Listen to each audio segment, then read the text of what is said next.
सामिया, कैसी हैं आप? अब तक तो आपको अंदाजा हो जाना चाहिए कि मैं कैसी हूँ, कि आपने मुझे आज तक प्रोफेशनली काम करते हुए देखा है, पर मैं घर की औरत कैसी हूँ ये नंबर आप मुझे देंगे एंड में जाते जाते क्योंकि असल में मैं हमेशा कहती हूँ कि अल्लाह ने मुझे घर की औरत पैदा किया था, लेकिन 2009 से कुछ इस तरह के सर्कमस्टांसेस बने कि उसके बाद फिर मैंने रब पे तवक्कुल किया। मुझे 1 रुपया कमाना नहीं आता था और उस रब ने जैसी उंगली पकड़ी है। एंट्रेंस से लेकर यहाँ लाउंज तक आते आते मैं आपका फैन हो गया हूँ। फैन तो मैं पहले ही था। जितनी अच्छी आपकी एस्थेटिक सेंस है, जितनी अच्छी आपके पास कलेक्शन है, देख के दिल खुश हो गया।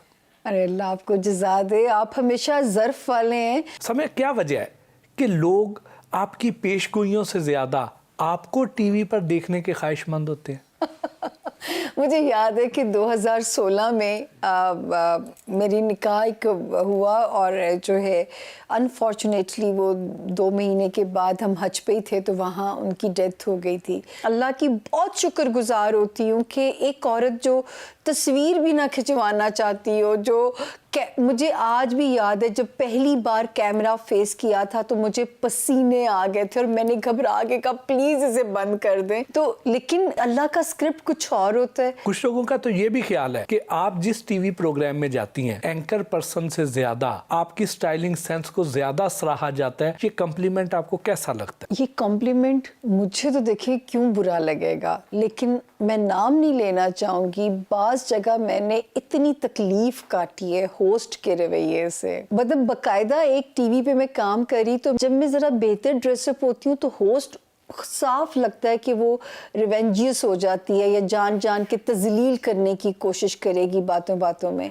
तो ये भी मैंने भुगता है। अब अच्छे कपड़े पहनना मेरा बचपन से शौक है और मेरे वालिद एक सरकारी इदारे के मुलाजिम थे, तो मैं अपने अब्बा से कहा करती थी कि जितना बजट आपने 5 बेटियों का रखा हुआ है ना वो मुझे पैसे दे दें, हम 3 जोड़े बना लेंगे, हम शेयर करके पहन लेंगे, पर मैं गंदा कपड़ा नहीं पाना। और यहाँ पे मुझे अमानुल्लाह अल्लाह ताला उनको करवट करवट जन्नत नसीब करे, इतना बड़ा कॉम्प्लीमेंट देते थे। कहते थे कि जो है नूर जहाँ साहिबा के बाद मैंने दूसरी फब आपकी देखी, तो ये मेरे लिए एक सनद, एक सर्टिफिकेट था अमानुल्लाह साहब की तरफ से।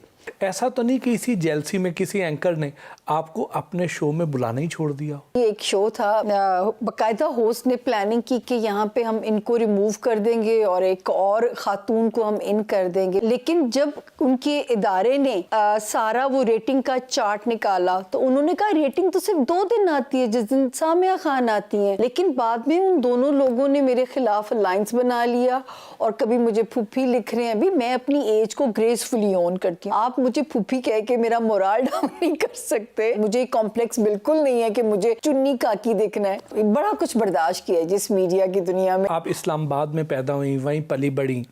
उस जमाने में हाथों की लकीरें पढ़ने और सितारों के चाल चलन को समझने का शौक कैसे पैदा हुआ? बड़ा इंटरेस्टिंग सवाल किया आपने। वासिफ अली वासिफ कहते हैं कि जब अल्लाह ताला ने किसी इंसान को रिस्क कमाने के लिए पैदा किया है तो उसके अंदर उस कमाने की अहलियत डाल दी जाती है। I was in 5th class, मेरी खालाएं बहुत हसीन थी, तो मैंने खाला से कहा कि जब आप 32 साल की होंगी आप विडो हो जाएंगी, और एक खाला को मैंने कहा कि आपकी तो डिवोर्स हो जाएगी। अच्छा, दोनों के साथ वही हुआ। जब जिंदगी में मोहसिन मैंने फेल हो गई, मैंने अपना घर चलाने की बसाने की बहुत कोशिश की, 21 साल मैंने अपनी जिंदगी के दिए, लेकिन खैर फाइनली वो हालात पैदा हो गए कि मुझे घर से निकलना पड़ा अपनी रोज़ी कमाने के लिए, क्योंकि मैंने एक बेबी अडॉप्ट किया बहन से।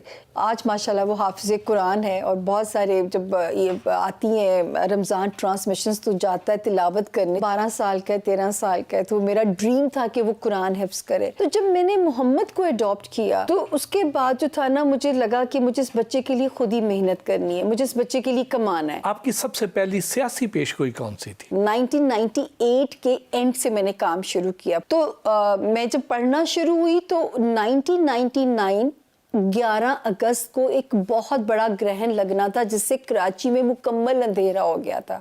उस वक्त नवाज शरीफ साहब की हैवी मैंडेट की गवर्नमेंट थी और मेरे पास उनके एक मिनिस्टर आते थे। वो मिनिस्टर फंसे हुए थे नैब के केसेस में, तो मैंने उन्हें कहा आप केसेस की फिक्र कर रहे हैं, आपकी तो गवर्नमेंट जाने वाली है। वो कहते हैं आप कैसी बातें कर रही हैं सामिया जी, और फिर वो मैंने सीन अपनी आंखों से देखा। जिस सियासी पेशगोई की मैं बात कर रहा हूँ उस वक्त तो प्राइवेट टीवी चैनल्स भी नहीं थे, जी जी। सोशल मीडिया भी नहीं था, तो आपने किस प्लेटफॉर्म पे वो पेशगोई की अच्छा, थी? वैसे आज तक ना ये सवाल किसी ने नहीं किया, लेकिन आपने क्या बारीक सवाल किया है। उस वक्त सर मेरे इंटरव्यूज शुरू हो गए थे अखबारों में, इंटरव्यू देते हुए कहा कि इस साल 11 अगस्त का जो एक्लिप्स है इस गवर्नमेंट को उड़ा देगा। वो जो मिनिस्टर थे, फाइक जमाली उनका नाम था, जफरुल्लाह जमाली के जो भतीजे थे, वो मेरे पास आए थे। अब 2019 26 दिसंबर जब सारे मेरे पैनलिस्ट को रोशन पाकिस्तान नज़र आता था, पाकिस्तान रिकॉर्ड तरक्की करेगा, पाकिस्तान ये करेगा, अब उस वक्त भी मैंने उसी ग्रहण को बेस बनाया जो कि 1999 में लगा और मुल्क का ये हाल हुआ। आपने इमरान खान के बारे में भी पेशगोई की थी जी, जी। कि 2020 में वो खुद निज़ाम को लपेट देंगे। जी, जी। लेकिन 2020 का खात्मा तो बिलखैर हुआ।